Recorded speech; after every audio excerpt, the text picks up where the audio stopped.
Bubalik na sa pagbantay sa mga border control points sa mga sakop sa Talisay City Police samtang nagrekorida pagbalik ang Fire Department sa Nakbayan pagpahinumdum sa mga Talisaynon sa higpit nga pagsunod sa mga health protocols. Ang report ni Fimari Dumabok. Naabtan sa GMR TV Balitang Bisdak ganihang buntag kini mga sakop sa Talisay City Police Station nga misusi sa mga pampasaroang sakyanan sama sa taxi nga miagi sa Cebu South Coastal Road. Usa niini kun nasunod ba sa mga public utility vehicle nga mamasahero sa lalawigan ang executive order ni Governor Gwen Garcia nga nagdili paggamit og air condition. Tanaw na mo diri nga kuan ba siya open ba or open ba ang pasahero kung close amo i-check og graba di pasahero.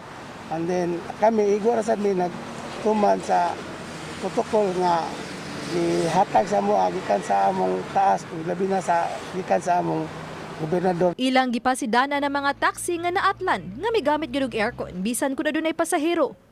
Gahapon, misaka sa mga bus ug beep si Police Lieutenant Colonel Gerard A. Spilare, hepe sa Talisay City Police, pagsusik kung nagsunod ba sa kamanduan.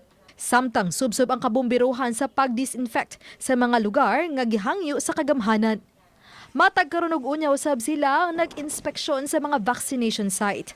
Samtang diha sa ilang uplan ligtas pamayanan, naguna niini ang pagrekorida sa striktong pagsunod sa health protocol. Pre-inspection prior sa pag-occupy o paggamit sa maong pasilidad.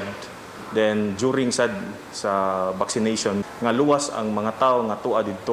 If in case kung na emergency, simba ko lang, at least kabawta kung asa sila moagi. Uba ni Jun Solon. Ako si Fimari Dumabok. Balitang Bisdak.